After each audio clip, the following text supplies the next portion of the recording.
Hi, yeah, so, well, the talk title was changed a bit. It's not going to be that far in the future or long-term vision, more closer to like short-term and mid-term, maybe for the next year or so. So what's next for Gnosis Chain?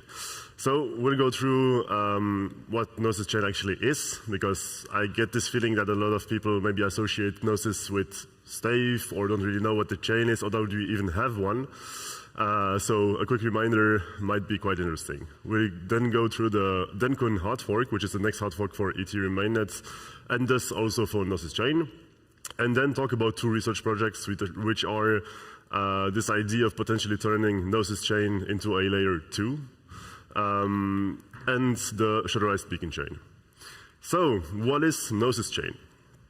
So as a quick summary, so it's quite similar to Ethereum actually. So we have the same architecture, we have the beacon chain, we have the same clients. So on the execution layer we have Nethermind and Aragon. On the consensus layer side we have Nimbus, Teku, Lodestar, Lighthouse, and Prism is coming as well. Actually on the execution layer side we are also working on Geth. So it should be quite similar in those regards. We also go through the same hard fork, which is actually a nice property of also having a beacon chain. We were the only chain with a beacon chain up to, I think, when Luxo launched, which also has a similar architecture. But this is actually quite good because, for example, Polygon also has a fully EVM compatible chain. But they cannot go through the same hard forks, or not exactly at least as Ethereum, because they don't have this beacon chain, right? And of course, we're also super focused on decentralization. We actually have 150,000 validators on Gnosis Chain.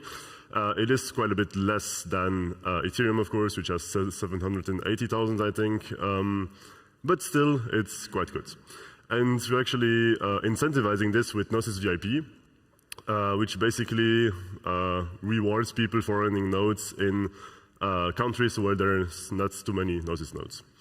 Of course, we also have a few differences from Ethereum. So we were never a proof of work network. We were a proof of authority network based on Aura and PostDAO with a fairly limited set of validators. We use GNO as the staking token.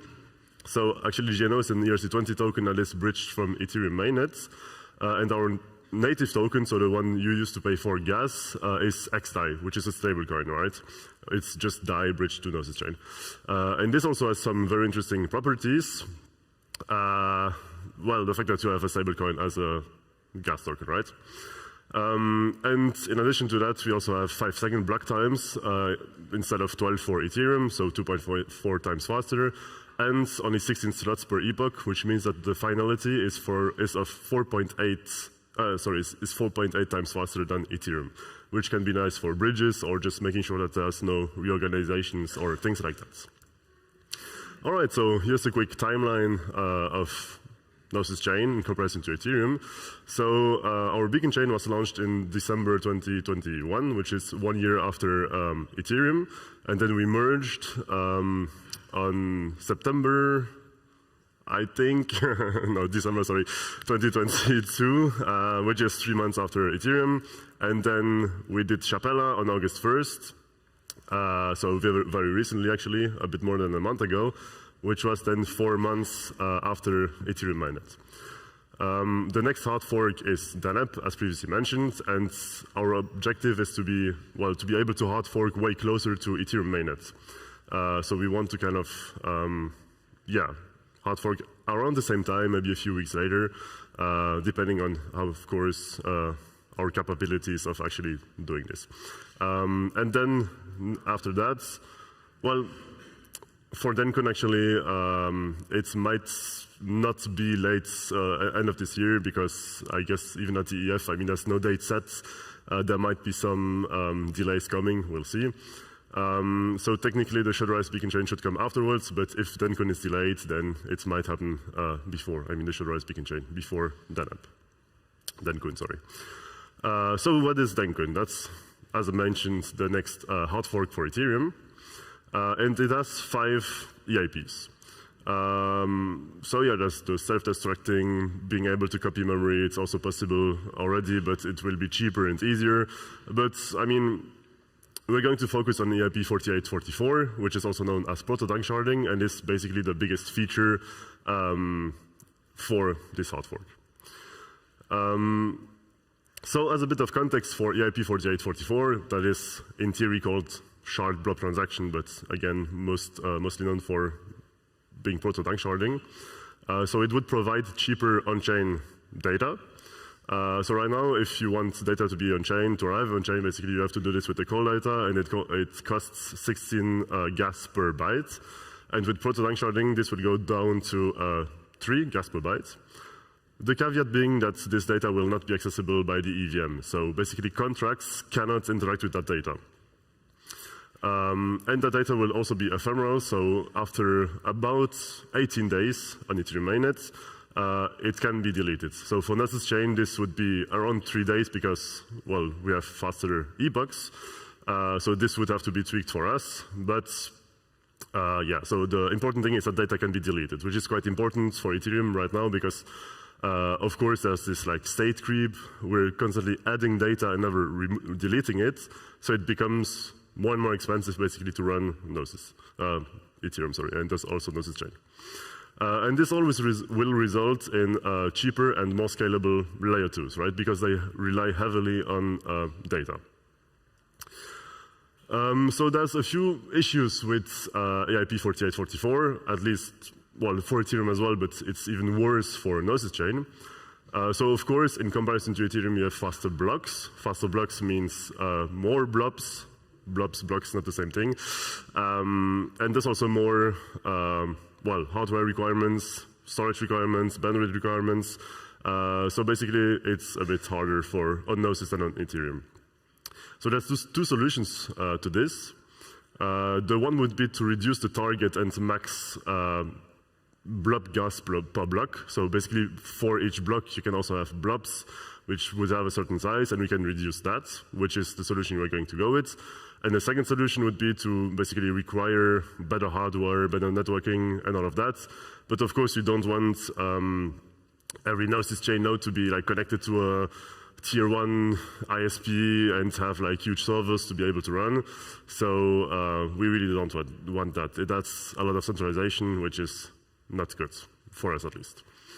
The second issue is actually quite linked to that, and it's related to propagation time and bandwidth.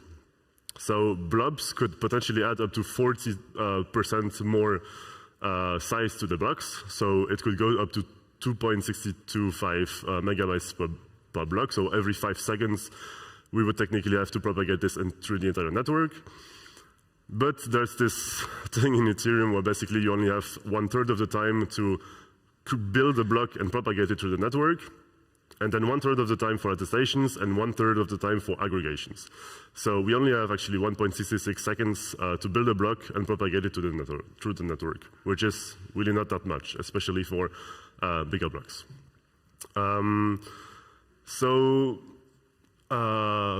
This could actually already be an issue for Gnosis chain right now because, well, our chain is not that, well, the blocks are not that full at the moment, let's be real. And so we don't really know how it would behave if every block was actually completely filled. And we expect that some nodes might actually already, would drop if in the current state we had bigger blocks. Simply because they maybe don't have the hardware requirements, or they don't have the bandwidth, or any combination of those things. So currently we're running a big block experiment, which is basically to spam the network with bigger blocks to, well, test how it behaves, right? And how everyone, like every validator on our chain will react. So some will drop out maybe, and then they will know that they need better hardware or better networking, or to fix some setup, maybe use a different client, whatever. But it's very interesting data. So there's two solutions to this propagation time and bandwidth issue. The first one would be to increase the parts of block build, well, of creating a block, so of those 12 seconds, So the time allocation for block building and propagations. So as I mentioned, right now it's 1/3, 1/3, 1/3. We could change this to actually, so for the 5 seconds on Gnosis chain, have 3 seconds for block building and propagation, and then 1 second for attestations and 1 second for aggregations, for example. There's actually a PR open on the consensus specs repo from Arne the Duck from Status. It's quite interesting, and I think a lot of people think it's a good potential solution, but it has the caveat that it might make Vorkel trees a bit more complicated. So, but I guess that's an issue for another time. The second solution would be, well, pretty much like for the previous issue, so just reduce well, the size of blobs. And the third solution would be to significantly increase or improve the algorithm for block propagation and building, but we're probably kind of already reaching the limit of what we can do at this point. Even though Status did a fantastic job in improving Gossip Sub and all those protocols, we might just be reaching like the limit of what you can do at least currently. And third issue, is that EIP 4844 relies on the communication protocol between nodes that is called ETH68, and Nethermind actually, which is our main client on the execution layer, does not support that yet. So we have Nethermind being the majority client and Aragon. Aragon supports it just fine, so that's good. But Nethermind relies on the get node data field in ETH66 for its fast sync implementation. And this was actually removed in ETH67. So they don't support ETH67 and will not support ETH68, at least for the time being, that's not the case. And ETH68 basically adds data to this protocol that says, okay, I have a block of this size or a blob of this size, and then other nodes can choose which data they download. And this is actually quite important. Well, it's a big optimization, basically, because maybe you don't want to download blobs, and this would basically save a lot of bandwidth. Yeah, so there's 2 solutions to this. Of course, ideally, Nethermind will implement like a Snap server similar to Geth, which also has SnapSync but doesn't require this field anymore. And then, of course, enable ETH68. And actually, this is already being worked on. There's a pull request for that. It is a bit old and needs some work, but I guess there's something being done on that regard, and this would obviously be the best solution. The second one would be to stay on ETH66, but then basically you would be spamming the network a bit. It would not be efficient at all. It would even impact Aragon nodes, so that's really not great. Maybe this could be done for a few weeks or whatever, but it would not be efficient, and it would have to be replaced in any case further down the line. All right, so let's talk about a bit of research now, research and development. So this idea of turning Gnosis chain in a layer 2 comes from, I guess there's a few other projects, namely maybe Shallow or other projects using Validiums. And I guess there's a bit of hype around this, and it's quite interesting actually. So as a bit of context, of course, there's trade-offs between layer 1s and layer 2s, right? And the most important thing, I guess, about layer 2s is the security they have from the layer 1 and the bridges they can do with it. And the cons, of course, being that in most cases, they use centralized sequencers, and they don't have a neutral block space. So basically, the sequencers can decide in which order they include transactions. They can also decide not to include a transaction. And this gives them a lot of power and could lead to censorship in some degrees. It's not actually that easy because you can actually force transactions through a layer 2, but it takes some time, it's also expensive, and it's not great in general.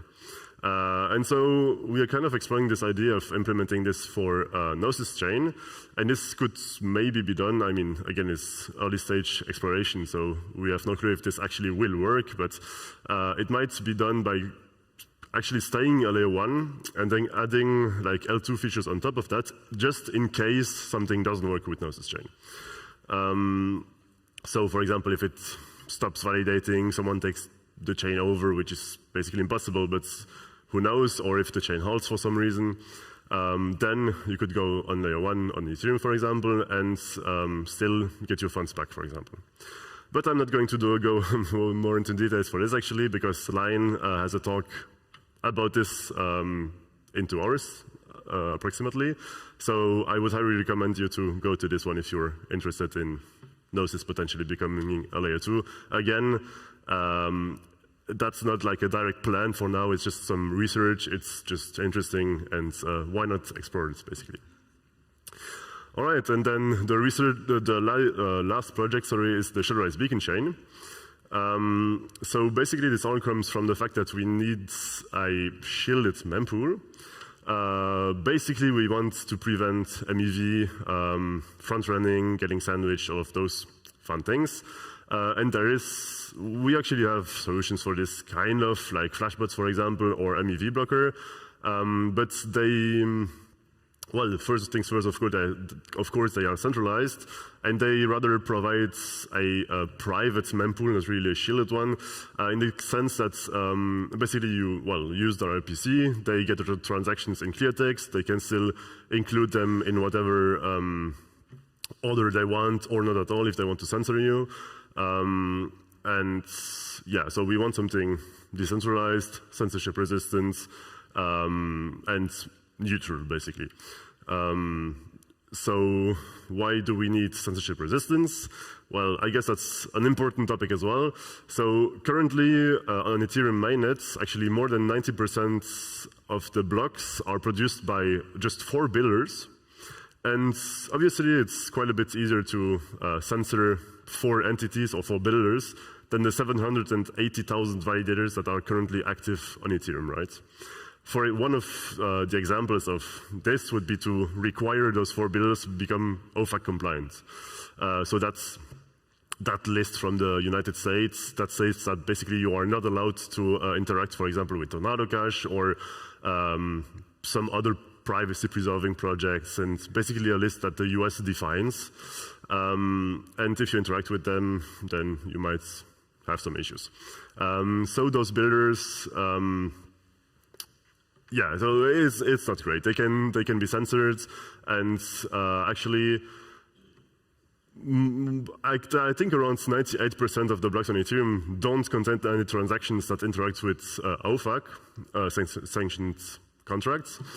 That doesn't mean that 98% of the blocks are actually censored, but it means that, well, maybe there just wasn't any transaction supposed to be in that block, but only around 2% of the blocks actually have those transactions. So we might assume that there's a lot of censorship currently. And also, builders in general have, I guess, some competitive advantages. Another issue is that it's actually possible to censor or halt production of valid transactions, or kind of censor transactions for a short amount of time on Ethereum. So SMG was actually able to basically fill the entire block, so prevent anyone else from getting into that block for only 0.05 ETH, which is not that much.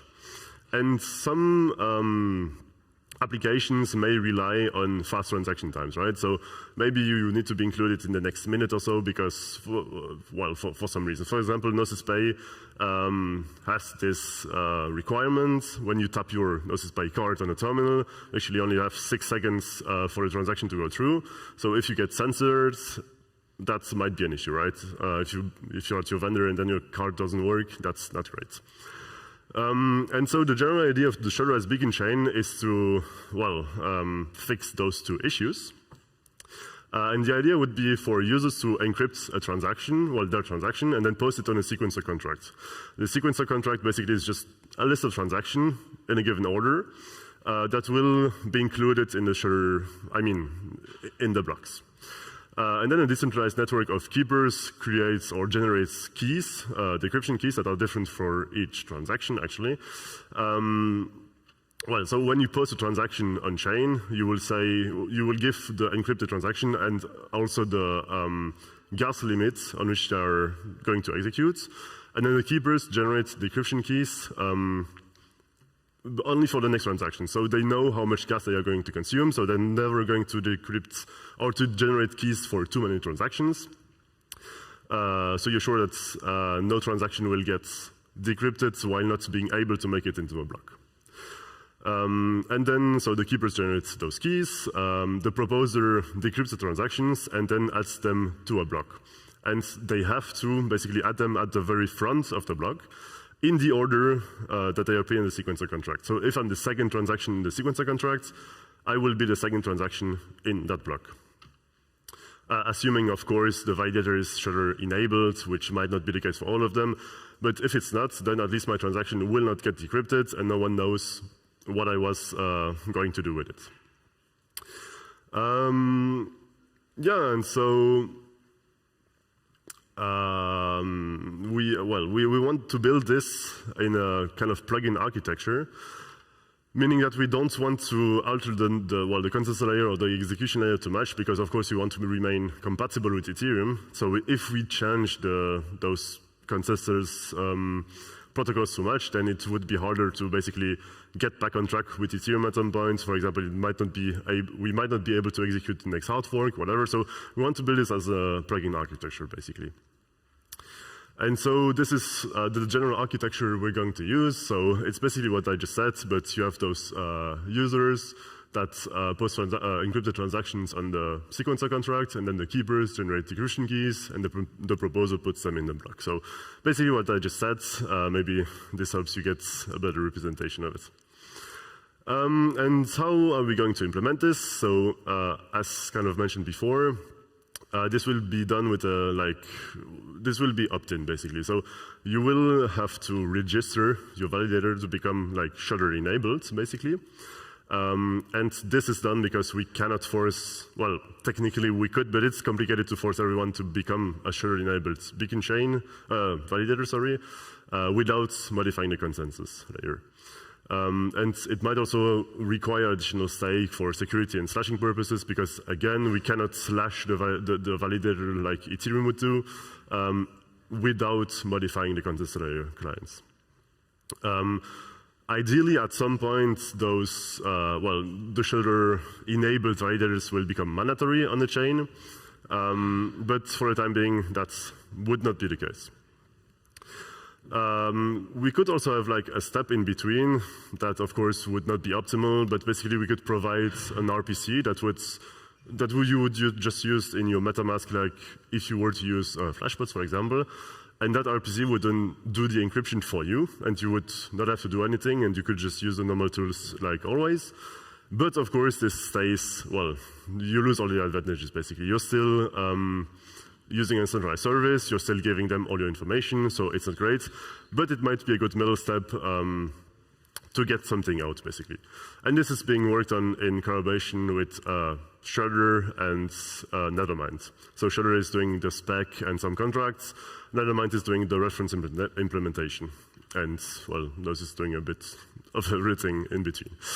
So the current progress is that we already have the DKG, so the decentralized key generation, or more specifically, Shutter has it, and actually already used it to shield snapshots on Ethereum. We already have a spec, so you can find this actually on the Gnosis chain spec repository. And we have some contracts being worked on by Shutter and the reference implementation, or at least some P2P components that are being worked on by Nethermind. All right, so that's it for me. If you want some more information, there's a few relevant links. Of course, you can always find us on Twitter, Telegram, Discord, wherever. You can come talk to us, of course. We have a booth right here. Yeah, so thanks for listening, and yeah, feel free to ask a few questions if you have some.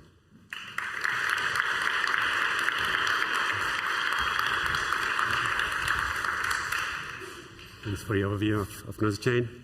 Are there any questions inside the audience? There's a question in the front here. Thanks for the presentation. So about the shutterized blockchain, so if I understand correctly, the idea is that if you have just one honest keepers, then you're guaranteed that they will actually provide the decryption key, and even if rogue keepers would use the decryption key to actually decrypt your transaction and try to front run. Since you force this decryption to happen at the beginning, then everything is fine. So my question is, if I understand correctly then, how do we actually enforce this ordering in the block without changing the consensus, as you mentioned? Right, so actually the keepers are generating keys in a decentralized way. So it's not just if one is honest. So you need actually many key shares to get a final decryption key, right? So you need many keepers to be available, and none of them can separately get the decryption key. Well, that's one thing. And then the other thing is that we actually can force, technically, the right order in the blocks, but this would have, again, to be done like in a plug-in way to the consensus layer clients. And that's why maybe we can add like additional stake for slashing purposes, and then we could slash like out of the consensus layer, basically, which is the idea we have right now. Any more questions? One question. Sorry if I missed this earlier. Please let me know if that's the case. But regarding this encrypted mempool, it sounds very promising. But what would you say are the downsides of such a model, and also like the things that are included? Okay, yeah. So that's a quite interesting question, actually. Well, first things first is also kind of research at this point. So we have a spec, we are implementing it, but it's probably going to change a bit. I guess downsides are, well, if you're not implementing this in the consensus layer, there might be some issues, right? So, for example, slashing becomes more complicated. If not every validator does it, then we can still not guarantee that your transaction will get in a block in a timely fashion. If, for example, we have like 5% of the validators that are shutter enabled, then potentially for a few minutes, well, no shutter enabled validator will be proposing a block. And then, well, your transaction will not get through, right? Because it's encrypted, so you cannot get it into a block. So the only way this actually works correctly is to force everyone to be shutter enabled, but that's, well, not for the time being. Another issue is that it adds a lot of latency, right? So you have to create the decryption keys, decrypt the transactions, and then still get them into a block. And as mentioned before, like with proto-dunk sharding, we already don't have that much time to actually build and propagate blocks, right? Those 1.66 seconds. And this will make it even more complicated. So I guess those are, two disadvantages. I'm sure there's more, but yeah, hopefully that answers your question. Any further questions? All right, then let's thank the speaker again. Thank you, Philippe. Thank you.